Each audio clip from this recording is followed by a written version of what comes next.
Most people want money. It's just misconceptions of what really happens. Is that real? Is there a balance of time and money? I think it's a fairy tale.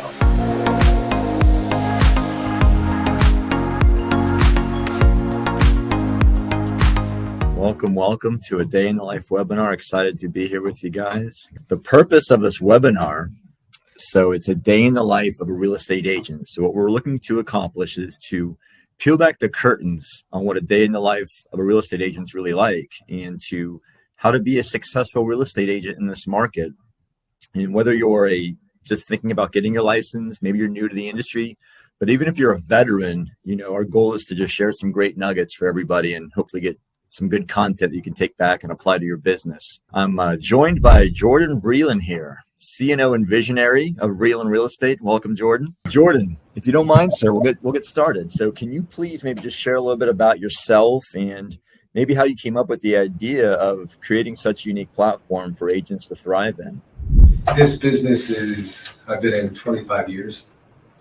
Started in lending and was a preferred lender for a lot of wonderful, great teams, some of the biggest in the nation, brokerages, teams. I got to peek behind the curtain, see what's going on, sales meetings, CRMs. We learned way too much about too many CRMs and processes in general, just the team in general.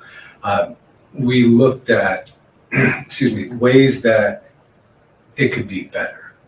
And a lot of things just didn't make sense of how a client came in and how the business was attacking, or helping the client.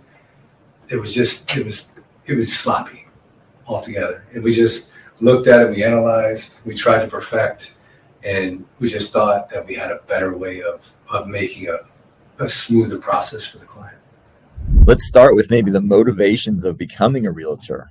I think when it comes down to most people want money.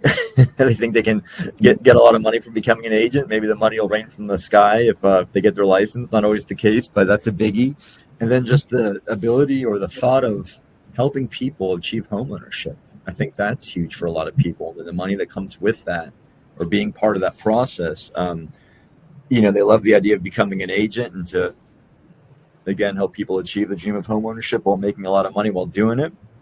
And JV, if you don't mind, can you maybe touch on maybe somebody in the team that's really came in and just achieved a lot since they started? They've maybe quadrupled their income and maybe helped a lot of people while doing it.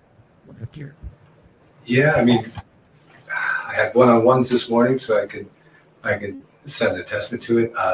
Newer agents, I guess we're just talking. We have all levels of agents, but newer agents, we have individual that came on in North Florida market. First month, she had 5 deals coming from a business, and she bounced around small brokerages, lack of training, didn't know what to do. Everything was remote. She came in, ran the play. She listened. She was good. She worked hard, but just a lot of things she didn't even know. If you asked her to negotiate an inspection or come back, the appraisal's shorter. What do I do? And she'd come screaming.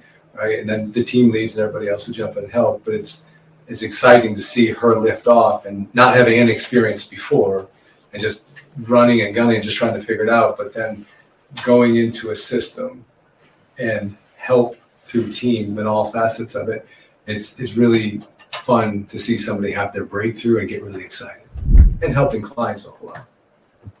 Right, that's awesome. What about the dream of time freedom? When you become an agent, I have all my time back that I have because I don't have all that at a 9 to 5, So when I become an agent, I have all this time freedom. Can you maybe elaborate on that and shed some light on what that's like? Is that real? Is there a balance of time and money? If you're searching for balance, I don't know.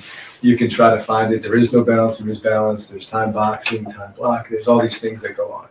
I think it's a fairy tale in general. Most come from another profession. So if I would say you're an engineer at Meta or at Dell, and if you go in and you make 130,000, 180,000, cool. I want to do that. I'm going to go be an engineer. And I was a school teacher, but I was going to be an engineer.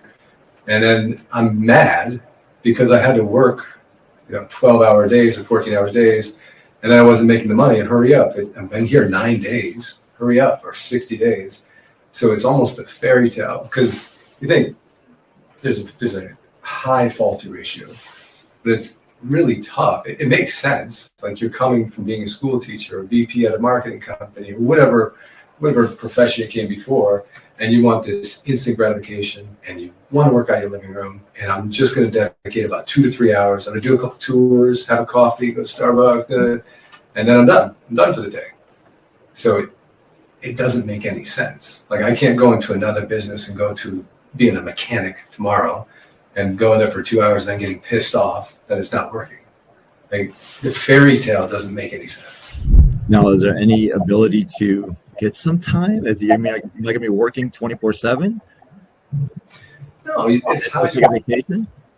Yeah, I mean, it's like, you look at the busiest people, you look at professional athletes, you look at celebrities, you look at anybody else. I mean, they're dissected in their day. So how do professional athletes play at the highest level, several practices, trainers, they got all this stuff going, but they still have families? Well, they set aside their time. They know what they're doing. So you can't just work out of your living room and then wake up at 10 o'clock, roll over in your underwear and do some, send some emails out and do 3 social media posts. I'm going to go get into $1 million listing and have some champagne and do a video, and that'll get them. But like, what are you doing?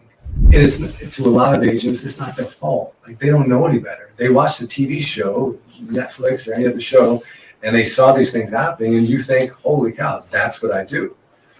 But they don't understand that you actually had the super key didn't work. You're in Florida. It's 190,000 degrees out. You're sweating. The client's behind you. You're embarrassed. You got to go around back. You're walking. Your shoes are all muddy. Like, the car wouldn't start. Like, the other one, nobody's there. The seller said it's already under contract. You didn't know. They just text you. Like, all these things are happening. But where's the champagne? Where's the water view? Right? Again, it's a lot of it is just misconceptions of what really happens and how much time you have to put in the beginning. Just like sports, like, you can't go out on the football field and play in the NFL. Like, you got to put your time in. You got to practice. You really have to get after it in the beginning.